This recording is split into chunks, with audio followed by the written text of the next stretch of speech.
Muy buenas tardes a todos y desde ya le agradezco la participación de este foro.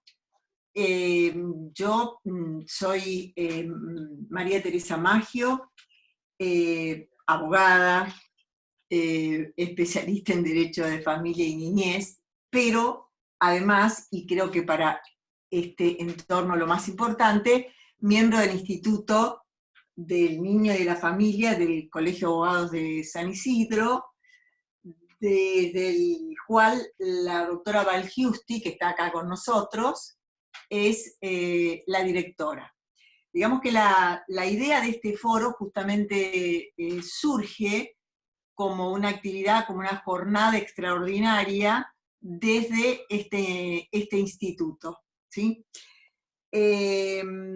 La idea es que tengamos la dinámica, digamos, de la actividad. Yo voy a dar unos lineamientos rápidamente con respecto a la situación de pandemia y al impacto en las relaciones familiares. Después vamos a dar el espacio, no solamente para preguntas o dudas, sino también para quienes quieran hacer consideraciones al respecto justamente del tema que nos convoca, ¿sí? Bueno, ustedes saben, me imagino, después ya de transcurrido casi más de 40 días de esta actividad esta situación de emergencia, que se han dictado decretos y resoluciones. Dentro de esas resoluciones tenemos el DNU 267, que fue dictado el 19 de marzo del 2020. Después tenemos una resolución que es la 132, y después tenemos la última, que tiene una semana, ¿sí?, que es la 703. Bueno, digamos que yo voy a hacer un paneo de esta normativa, pero antes de eso quería además decirles que vamos a repetir esta actividad dentro de 15 días, ¿sí? Y justamente la temática va a ser alrededor de esta situación de pandemia y de emergencia impactando en las relaciones familiares. Bueno,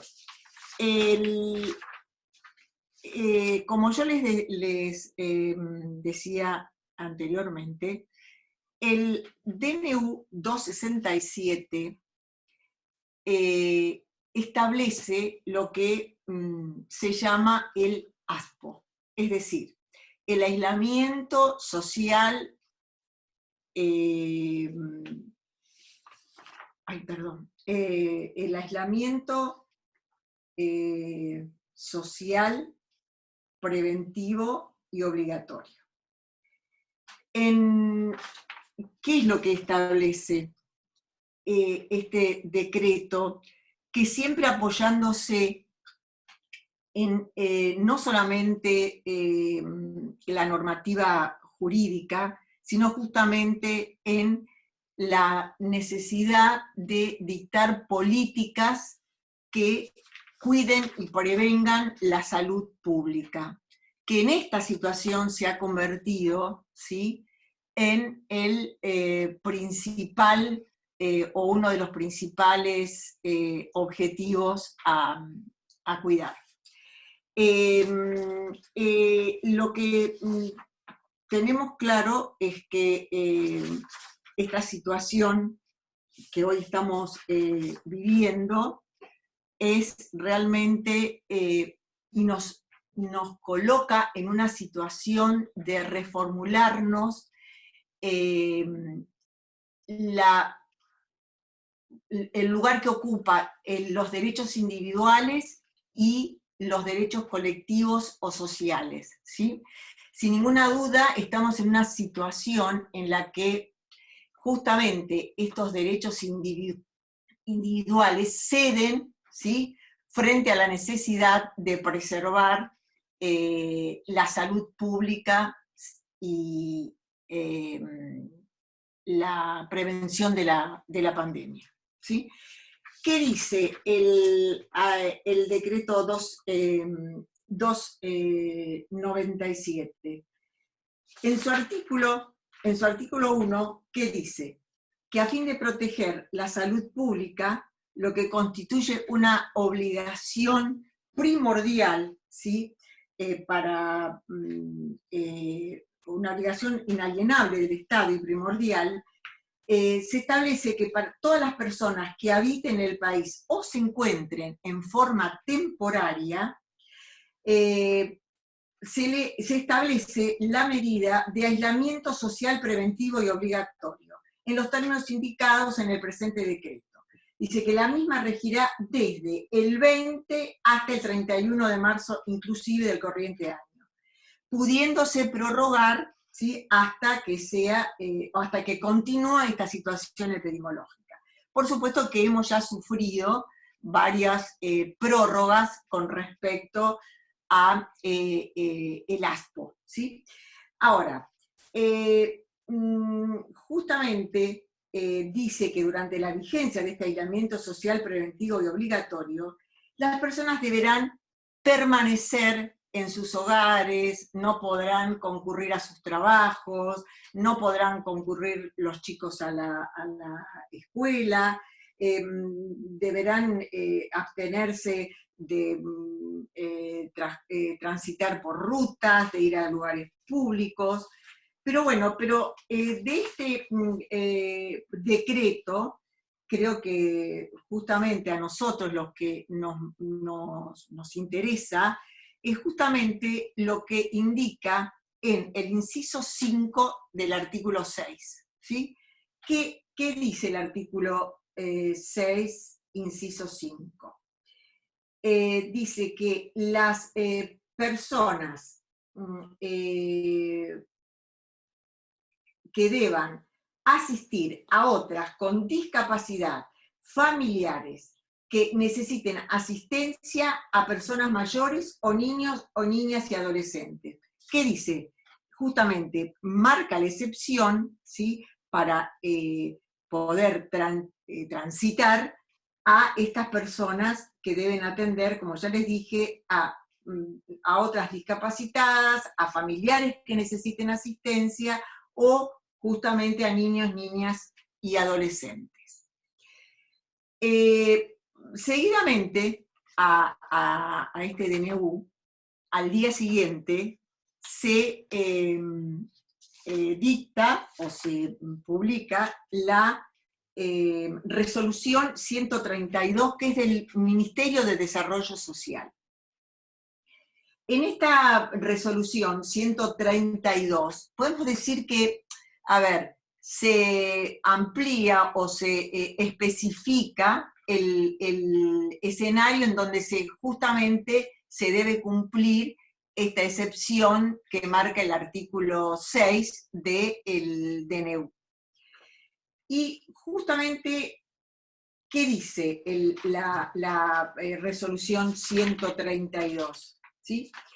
Lo que nos dice es lo siguiente, que en todos los supuestos establecidos en el artículo 6, inciso 5, cuando se trate de excepciones vinculadas a la asistencia de niños, niñas y adolescentes, o referente afectivo, el traslado deberá realizarse y se podrá realizar y se deberá tener en poder de quien realice el traslado esta declaración jurada que está como anexo justamente a esta disposición. ¿sí?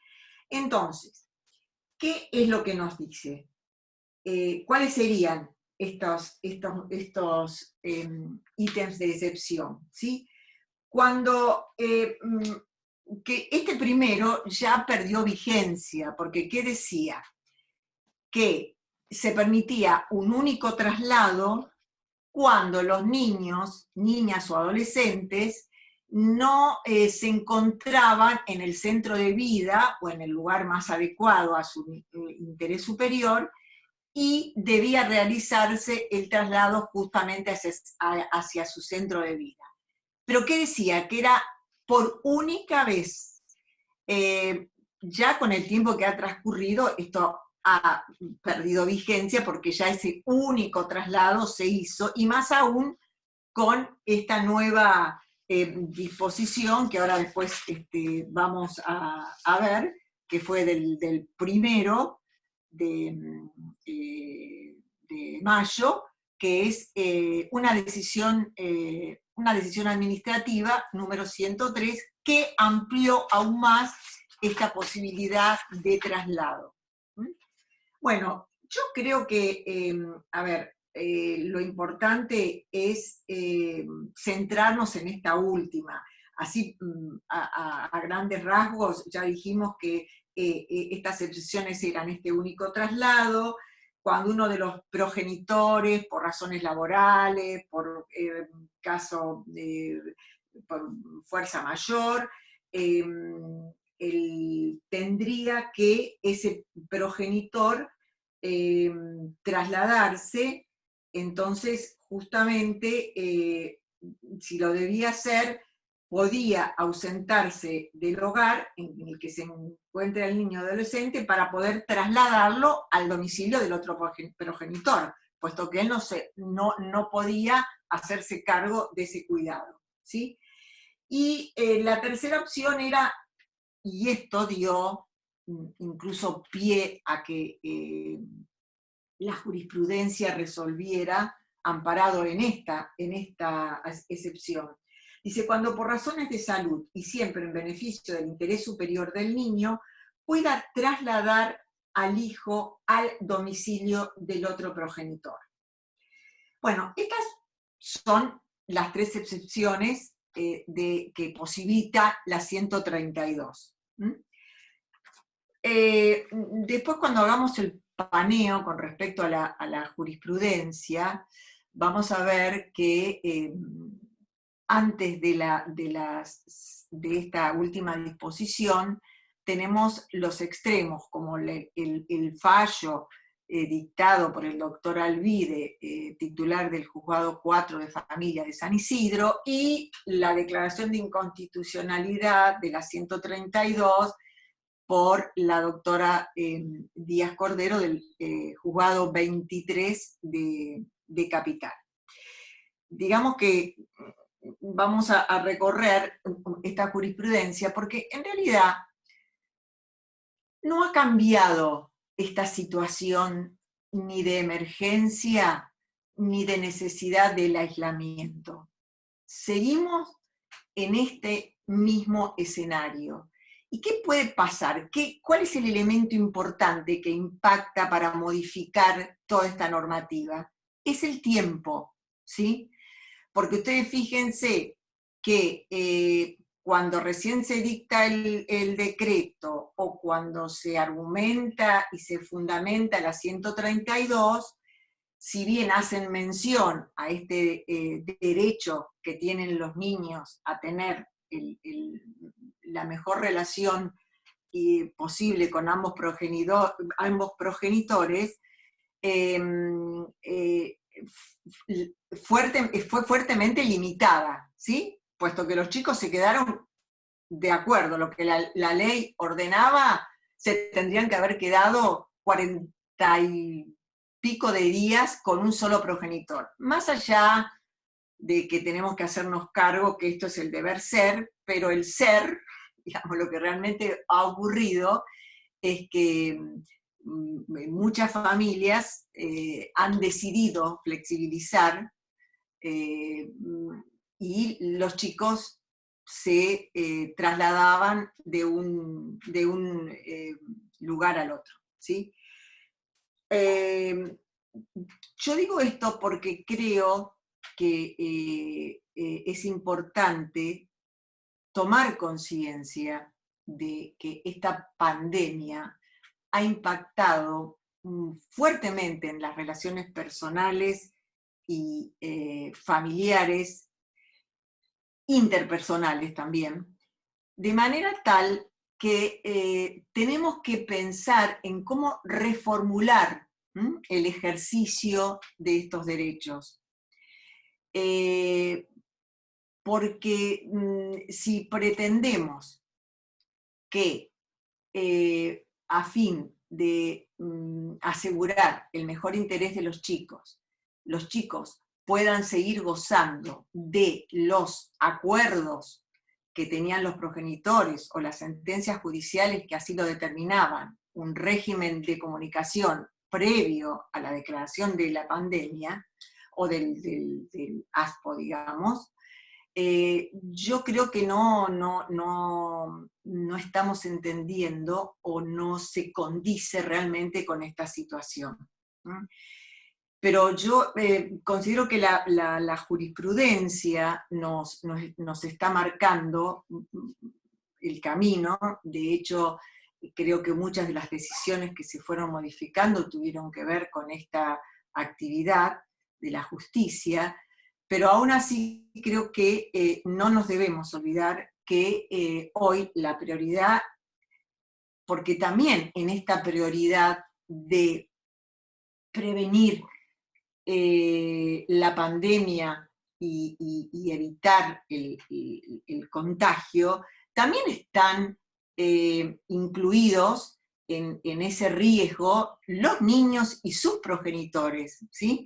Porque cuando hablamos de esto y cuando se hacen los planteos con respecto al régimen de comunicación, pareciera que los chicos pueden seguir haciendo su vida tal cual ocurría antes del decreto, y no es así. Yo creo que los chicos también se vieron afectados con esta restricción a sus derechos, y que por lo tanto debemos, dentro de este cuadro o este escenario, bregar porque lo puedan seguir disfrutando en su máxima posibilidad. Yo creo que es por eso que es hoy el análisis, creo que más importante y más vertebral, pasa por esta decisión administrativa, ¿sí? Como ya dijimos, que es la 703. ¿Y qué hace esta, qué panorama nos ofrece esta decisión administrativa 703? Aparecen los mismos fundamentos o muy parecidos a los fundamentos que tenemos en la 132. Es decir, que nos seguimos apoyando, ¿sí?, en esta situación de la declaración de la pandemia, incluso avalada, por supuesto, y respaldada por la misma declaración de la Organización Mundial de la Salud, la emergencia sanitaria, ¿sí? Y entonces, ¿qué ocurre con esto? Los encargados, los responsables, han dicho, bueno, el paso del tiempo impactó, y hay que revisar y ver cómo flexibilizamos esta restricción al derecho de comunicación entre los padres y los chicos, entre los progenitores y los niños, ¿sí? Y entonces es ahí como llegamos a esta decisión que, ¿qué nos dice? Que es justamente apoyándose en la Organización Mundial de la Salud y en la declaración de que estamos en una emergencia pública y de pandemia a nivel internacional, lo reglamentado o lo dicho por el decreto 297, también así la restricción ambulatoria para preservar justamente el orden público ante el bien jurídico tutelado colectivo, que es la salud pública, fundamentando en todo esto, ¿qué aparece? Aparece la preocupación, ¿sí?, de lo que establecen las convenciones y también nuestro Código Civil y Comercial, ¿sí?, que justamente esto lo vemos en la Convención, en su artículo 9, inciso 3, y en los artículos 653, 654 del Código Civil, asimismo también en el artículo 18, inciso 1 de la Convención, que ¿qué nos dice? El inciso 9 dice que deberán respetarse este derecho del niño cuando está separado de uno o de ambos padres, ¿sí?, a mantener relaciones personales y tener contacto directo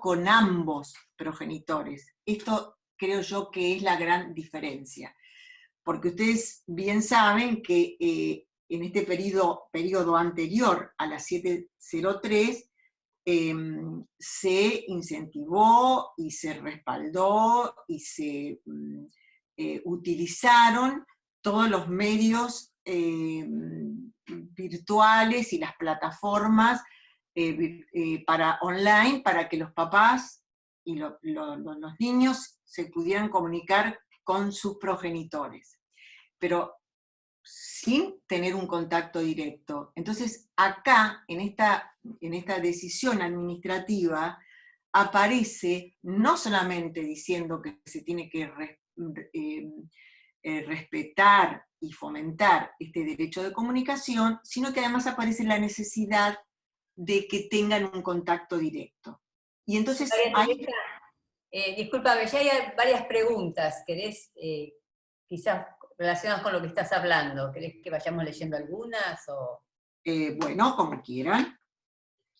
Quizás por ahí terminamos de concretar lo que dice la 703 y después ahí ya arrancamos. ¿Les parece? Perfecto. Bueno, ¿qué dice esta disposición administrativa? Que dice que en caso de progenitores no convivientes, resulta necesario posibilitar que el progenitor o referente afectivo, ¿sí?, traslade al niño o niña o adolescente al domicilio del otro progenitor para continuar allí con el aislamiento social preventivo y obligatorio. Y que dicho traslado pueda ser materializado con una frecuencia espaciada cada 7 días. Digamos que, ¿qué nos aparece en este escenario? Que los chicos van a estar, o aparentemente dan la posibilidad de que los chicos estén 7 días con cada progenitor, ¿sí? Así, digamos, decidido esto a fin de resguardar este vínculo afectivo, ¿sí? ¿Y qué dice? Que justamente para lograr esta posibilidad y agilizarla, en el artículo 1 dice que justamente podrán, a fin de mantener el contacto directo con los progenitores o referentes afectivos, según lo establece la Convención y el Código, incorporar, digamos, al listado de excepciones a este aislamiento social preventivo y obligatorio, la posibilidad de los traslados en estas con estas características que ya mencionamos, ¿sí? Bueno, dicen que, es decir, se hace referencia, en este caso, a que podrá justamente en realizar estos traslados cualquiera de los progenitores o el referente afectivo con quien los chicos estén conviviendo. También mencionan las situaciones de las familias monoparentales, que justamente dice que los progenitores podrán trasladar el niño así hacia el lugar, digamos, de convivencia. Dice que si se trata de una familia monoparental, el progenitor o la progenitora podrán trasladar al niño o niña adolescente al domicilio de un referente afectivo. Bueno, y después dice que justamente quedan exceptuados de esta restricción ambulatoria las personas que puedan hacer estos traslados, que son los progenitores o los referentes afectivos. Bueno, esto tuvo un aval muy importante de la Secretaría de Desarrollo Social, ¿sí? Bueno, si quieren con las preguntas... Te las puedo ir leyendo yo, María Teresa, porque están en el chat las preguntas. Natalia pregunta, sí. hola a todos, ¿qué pasa con las familias donde no existe un régimen de comunicación previo a la pandemia? Ahora cuesta muchísimo que el progenitor conviviente crea en el otro progenitor que a la semana va a traer de vuelta al niño, niña o adolescente a su casa. Hay un estado de inseguridad. Y sí, les digo más, yo creo que aún con esta posibilidad de que estén 7 días y 7 días con cada progenitor, también se van a inundar los tribunales, digamos, con peticiones al respecto. A ver, si no había acordado un régimen, acá lo que nos tendríamos que preguntar es si a pesar de que no había un régimen, sí había un vínculo, digamos, o un régimen de comunicación de hecho, ¿sí? Sin estar acordado. No sé si la pregunta va a que esté acordado. Cuando no estaba acordado, dice, es más, y ni hablar si no está cumpliendo con la cuota alimentaria establecida. Y bueno, ahí no hay mucho que reflexionar, digamos que la alternativa va a tener que ser la justicia. Porque imagínense que todos los conflictos que hay con el régimen de contacto o del régimen de comunicación se agravan. Este es uno de los impactos de los cuales podemos hablar que sufre las relaciones familiares y paterno-materno-filiales. Si antes no había, más aún el conflicto se va a agudizar. Porque, bueno, seguramente el que no tenía posibilidad de ver al hijo o tenía otro progenitor reticente o obstruccionista, y ahora, bueno, va a decir, yo quiero estar con mi hijo los 7 días que esta decisión administrativa me está posibilitando, ¿sí? Bueno. Yo creo que no hay otra posibilidad que discernirlo en tribunales.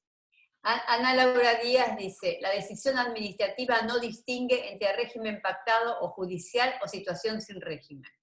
No, por eso, a ver, yo hoy se me olvidó decir, y no porque no las valore, que trabajamos para organizar esto en equipo, ¿sí? En equipo con la doctora Rosana Alves, con la doctora Graciela Juárez, con la doctora Gaby Gini, y justamente cuando estábamos analizando esta nueva decisión, justamente decíamos o reflexionábamos acerca de que iba a disparar muchos planteos y conflictos con respecto al régimen de comunicación. Porque ustedes incluso fíjense que desde la jurisprudencia se ha llegado a tribunales a decir, como si no existiera, ¿sí?, el decreto, yo vengo a exigir que no se impida que yo sostenga el mismo régimen que tenía antes del DNU, antes del 267, ¿sí? Es tan así que no distingue, que lleva a esta situación en la que la gente va y le dice al juez, habilite feria porque yo quiero seguir teniendo el mismo régimen de comunicación que tenía antes. Y sí, yo creo que esto no, si había a ver, si no hay conflicto, si no lo había antes, no lo va a haber ahora.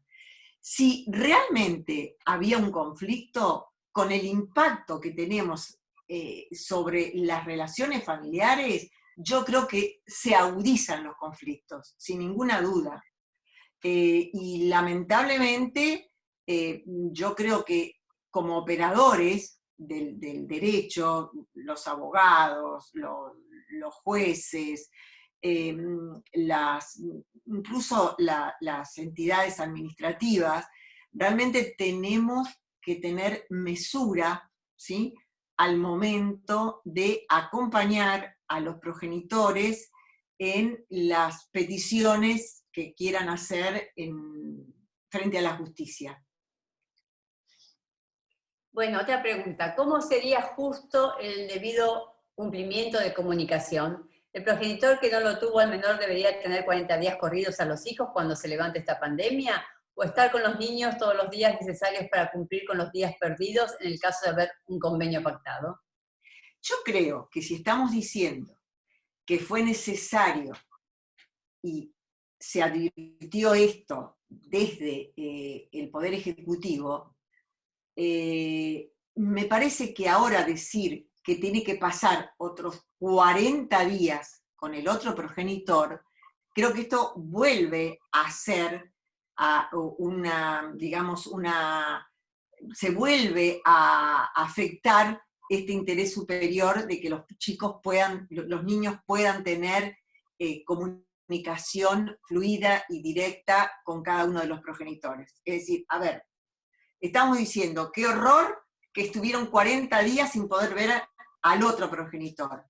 Y no me parece que es razonable que se compense con otros 40 días más, ¿sí? Porque yo sostengo que en estas cuestiones siguen primando las controversias entre los adultos y seguimos sin poder pensar en lo que realmente hace al superior interés de los chicos, ¿sí? Les vuelvo a repetir, si 40 días nos pareció excesivo y que afectaba justamente este derecho de los chicos, me parece que la idea de que estén 40 días con el otro los afecta también a los chicos. Acá Neida pregunta, consulta opinión acerca del régimen de comunicación y contacto restringido antes de la pandemia por situaciones excepcionales y ahora con esa decisión administrativa que impone un cuidado alternado. Y Liliana dice, sobre el mismo tema... Perdón, Flavia, no entendí lo que me dijiste. Consulta opinión acerca del régimen de comunicación y contacto restringido antes de la pandemia por situaciones excepcionales y ahora con esa decisión administrativa que impone un cuidado alternado. Bueno, yo creo que todas las normas, decretos en este caso, ¿eh?, tienen que considerarse en su análisis en cada caso concreto. Entonces, a ver, si antes teníamos una situación restringida, ya sea esta es otra de las cuestiones que aparecieron cuando nosotros estábamos preparando, ¿no? Este foro. Y es lo que dije antes. Entonces, claro, ahora son 7 días, y a lo mejor 7 días, vamos a poner el caso de un adolescente que vaya con esfuerzo, que iba ya con esfuerzo y sin demasiado gusto a estar con uno de los progenitores nada más que fin de semana por medio, ¿sí? Y la verdad que si ahora ese progenitor, que por la razón que sea, por denuncias de violencia, por otras cuestiones de vínculos que están obstruidos o quebrados, yo no, seguramente que ahí va a tener que recurrirse también a la justicia. Lo más probable es que el que vaya a recurrir sea el que pretende, ¿sí?, tener los 7 días. Entonces, obviamente que todos los jueces tienen en cuenta los antecedentes de esta familia, la historia, los vaivenes, y creo que el magistrado va a evaluar, y seguramente si las razones son de peso, este progenitor que está exigiendo los 7 días y no lo va a tener. Pero también lo va a tener que dirimir el juez, ¿sí? Por eso es que haciendo o justamente viendo lo que nuestra doctrina, nuestros doctrinarios están opinando, ustedes fíjense que Solari, que cuando salió el fallo de el juzgado 4, dijo que estaba absolutamente de acuerdo y que el magistrado había fundado adecuadamente su sentencia. Hoy, si bien no deja de lado y sigue teniendo como un principio fundamental este cuidado de la salud pública, ¿qué nos está diciendo? Y bueno, en esta situación de excepcionalidad, tienen que aparecer también soluciones excepcionales, ¿sí? Entonces, nos estaba hablando de un derecho procesal adecuado. Yo les digo esto porque a la conflictiva familiar se suma la conflictiva que tenemos con la parálisis, o que se va también agilizando, la funcionamiento normal del Poder Judicial, ¿sí? Entonces hay también que evaluar estas cuestiones, porque a la gravedad de esta pandemia se le suma, ¿sí?, los otros obstáculos que tienen que ver con que no tenemos acceso a la justicia de manera liberada, digamos, ¿sí? Bueno, todos están planteando un poco lo mismo. Liliana Volati dice, entiendo que la resolución 703 traerá inconvenientes, no en todos los casos los niños pueden estar una semana con cada progenitor, como si fuera un cálculo matemático. La resolución es muy general, en el derecho de familia debemos ver cada caso en particular. Creo que traerá gran cantidad de reclamos judiciales. Exacto. Y Ana le contesta, obvio, es un régimen de comunicación dispuesto por el Estado sin ningún análisis y sin excepciones. Flavia, sí.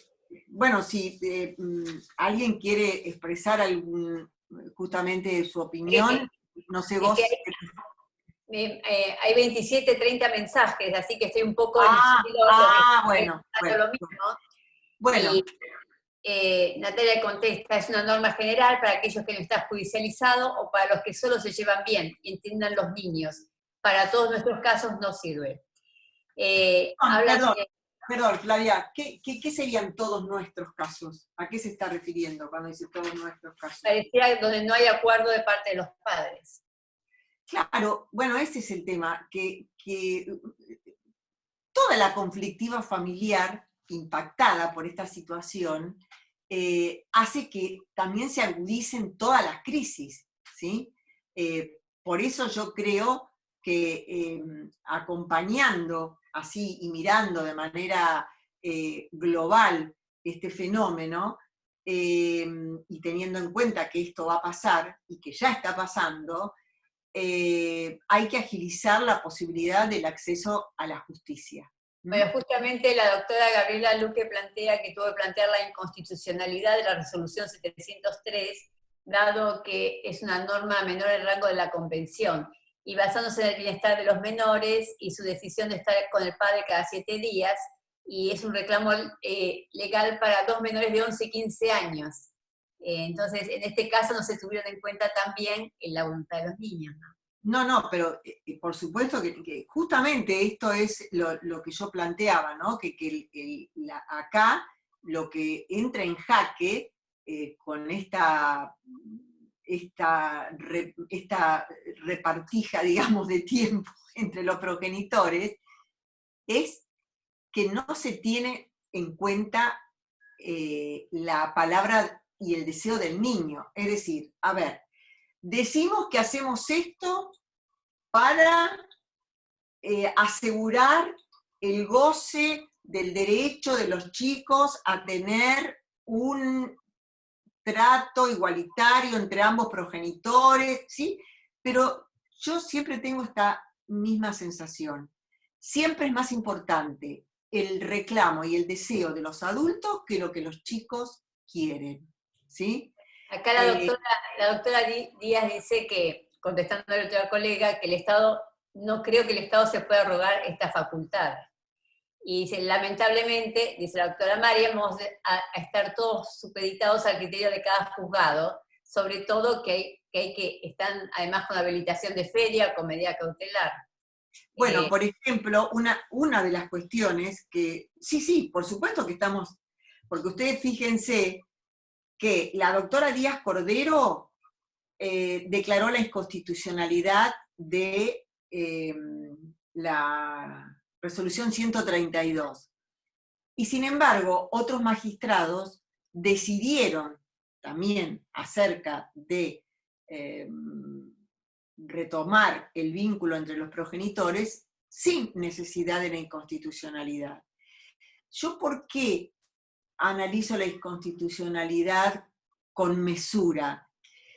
Porque creo que también los chicos están afectados y tienen riesgos en su salud y en su bienestar en esta situación de pandemia. Entonces, atacar el espíritu, digamos, del 267, diciendo que es inconstitucional, me parece que entra como a frotarse o a chocarse esta necesidad de valorar el bienestar hoy, que es el bienestar de la sociedad y la comunidad en relación con nuestra salud, en la que también los chicos están involucrados. Pero esta es una cuestión, digamos, que tiene que ver con cómo se fundamenta la sentencia. Pero le vuelvo a repetir, yo creo que hay otras alternativas que no llegan a tener que declarar la inconstitucionalidad. Acá preguntan dos doctoras de un caso. La consulta es la siguiente: la progenitora no quiere que el niño rompa la cuarentena y el progenitor quiere verlo basándose en la decisión administrativa, amenazándolo en hacer la denuncia. En este caso, ¿cuál es el interés superior del niño? Antes no había conflicto, ahora sí.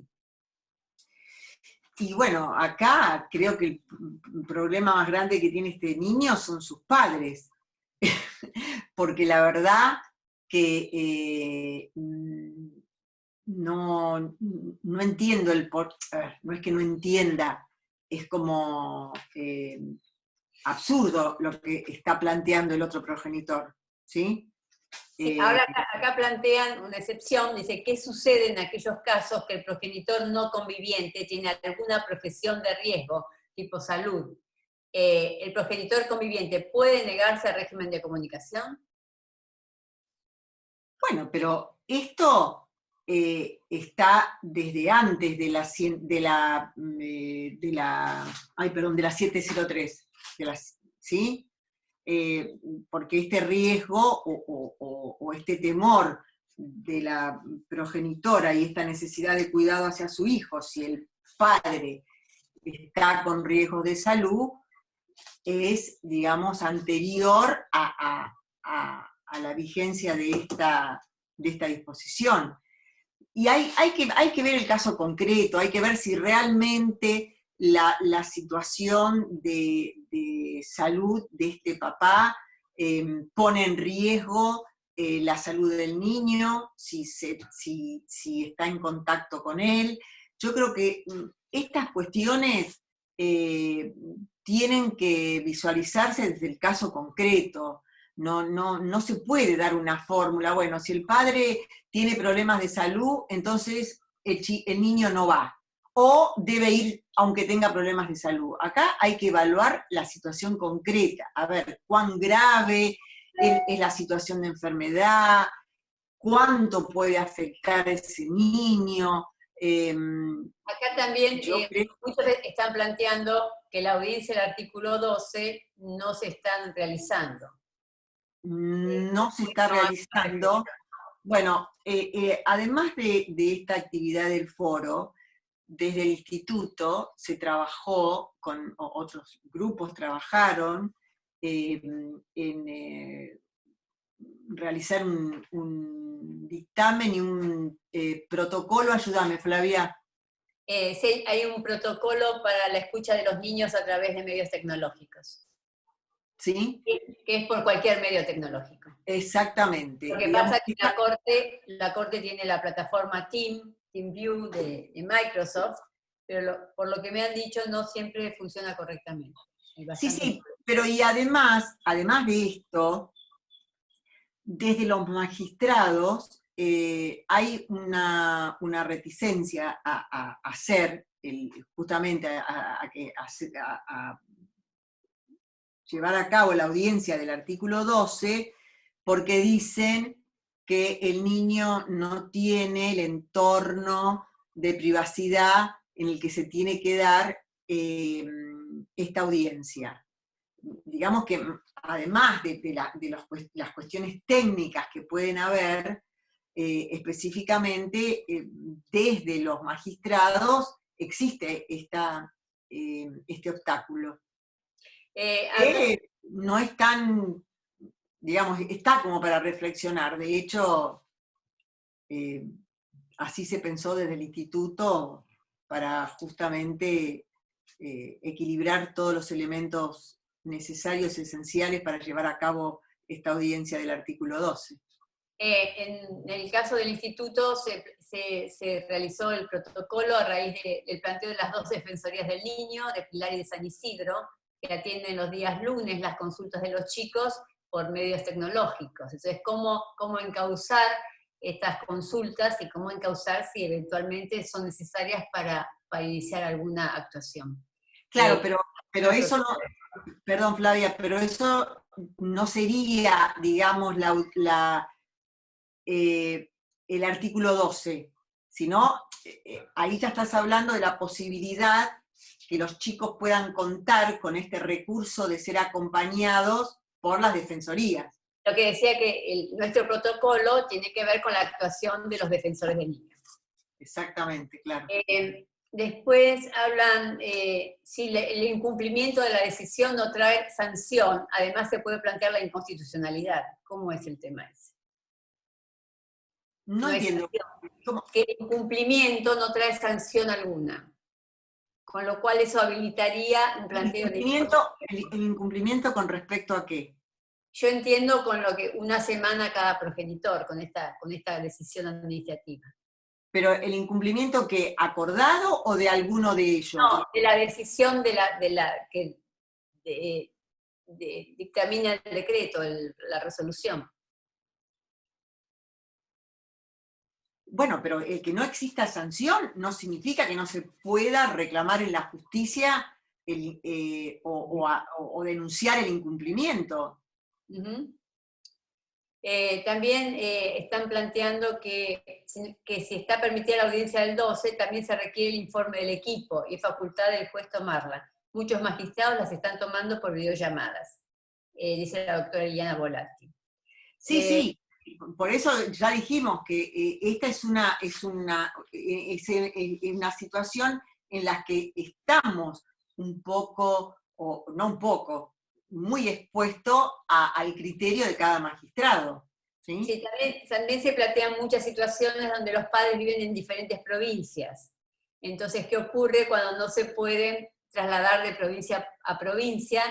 Y sin mencionar tampoco las vacaciones de invierno, ¿cómo se solucionará este tema? Bueno, yo creo que así como sin todos los recaudos que se debían haber tomado, se flexibilizó este encierro de 40 días, creo que también tiene que haber desde el Estado un corrimiento y a lo mejor lo que tiene que ocurrir es que por este impacto que han sufrido todas las relaciones familiares, y ahora vamos a tener que pensar en otra forma o en otro régimen de comunicación diferente al que tenían antes y diferente a este que está imponiendo el Estado. Es decir, ustedes no se olviden que la mayoría de la jurisprudencia y los fallos que se han obtenido tienen que ver con presentaciones que los progenitores han hecho reclamando un régimen de comunicación, donde si nos ponemos rigurosos con lo que decía el decreto, no existe o no existía la posibilidad de ningún régimen de comunicación, excepto las excepciones. Y sin embargo, las presentaciones eran para decir, quiero que cumple con el régimen, quiero que no obstruya el régimen. Imagínense que si ya se dio esta situación, yo creo que en este nuevo tiempo se va a tener que reformular el régimen de comunicación que antes tenían o hacer las presentaciones que correspondan para decirle, mire, señor juez, todo bárbaro, pero esto impuesto a esta familia concreta no le sirve, y menos aún al niño. Acá pregunta Mariana, al no estar habilitada la audiencia tecnológica en la provincia de Buenos Aires, ¿cree que es suficiente que el juez pueda resolver sin escuchar a un niño de más de 10 años o un adolescente con la sola defensa que haga el abogado del niño? ¿Es que está designado? A ver, yo creo que todos sabemos la importancia y lo trascendente que es el artículo 12. Ustedes bien saben que se ha decretado la nulidad en los procesos por no haberse llevado a cabo esta audiencia, digamos, este contacto directo del juez con el niño. A mí, a ver, vuelvo a lo que decíamos hoy. A lo mejor tenemos que pensar en reformar o provisoriamente establecer algunas normas procesales que permitan solucionar estos obstáculos. Yo creo que, a ver, si decimos que excepcionalmente los chicos ahora pueden trasladarse para tener un régimen de comunicación con el otro progenitor, yo creo que tomándose todos los recaudos que se tengan que tomar, ¿sí? De repente, a ver, para poder corregir esta imputación que se hace a la falta de privacidad. Bueno, se me ocurre, por ejemplo, que el chico se pueda estar acompañado, miren lo que se me ocurre, ¿no? Estoy así, liberando mis ideas. Podría ser que se establezca que el niño sea trasladado, porque lo que pasa es que como ahora no están los jueces en sus despachos, no podemos decir que se traslade a que el juez lo escuche, ¿sí? Pero a lo mejor por algún medio decir, bueno, que cuando se tome esta audiencia del 12 y qué sé yo, esté presente o el abogado del niño, o digamos que pueda garantizar esta, esta intimidad para el niño. Se me ocurre, a ver, yo creo que hay que buscar la forma de que el juez pueda escucharlo por el medio audiovisual. Bueno, acá Creo Liliana pregunta, en caso de derecho de comunicación con audiencias ya previstas y frustradas por el aislamiento, ¿se puede habilitar feria para pedir un régimen provisorio? En ese caso, ¿se podría denunciar un mail y celular para que la otra parte, aún no notificada de la audiencia que se había fijado y no se pudo realizar, se notifique? Yo creo que sí, sí. Imagínense que se han notificado demandas de alimentos, pero no entiendo, a ver, ya la audiencia estaba fijada con anterioridad a esta declaración de aislamiento. ¿Qué es lo que están pensando? ¿En que se tome ahora? No. O se tome por medios audiovisuales. Claro, dice, ya, las audiencias ya previstas y frustradas por el aislamiento, ¿se puede habilitar feria para pedir un régimen provisorio? En ese caso, ¿se puede hacer a través de un mail, un celular, que la otra parte sea notificada? Sigo sin entender demasiado. Es decir, una cosa son las audiencias fijadas, y otra cosa es que se necesite o se quiera habilitar feria para que se establezca. Yo creo que la habilitación de feria para que se establezca un régimen de comunicación se puede hacer sin perjuicio de que se hayan o no realizado las audiencias que estaban fijadas.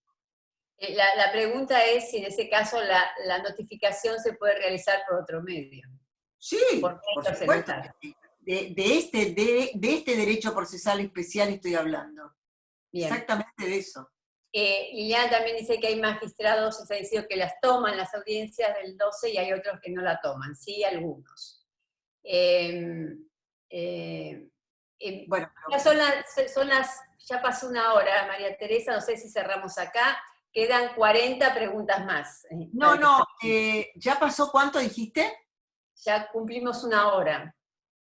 Ah, bueno, yo lo que les quería decir que dentro de 15 días vamos a volver a realizar otra actividad como esta, y a mí me gustaría que pudiéramos interactuar. Bueno, ahora se cerraron los micrófonos, pero bueno, que podamos interactuar con la opinión y la reflexión de cada uno. Yo no tengo problema, Flavia,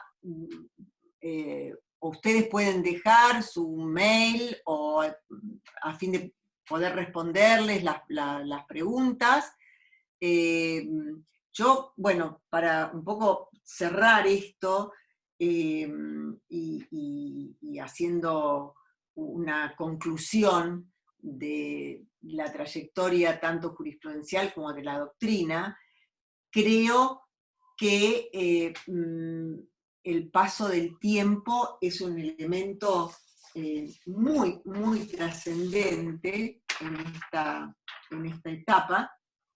Creo que esta situación que dio lugar a la declaración del aislamiento social preventivo y obligatorio sigue existiendo, que por lo tanto lo que tenemos que lograr es pensar en alternativas que flexibilicen y disminuyan el impacto, pero sin dejar de tener en cuenta que seguimos en una situación grave con respecto a la salud pública, ¿sí?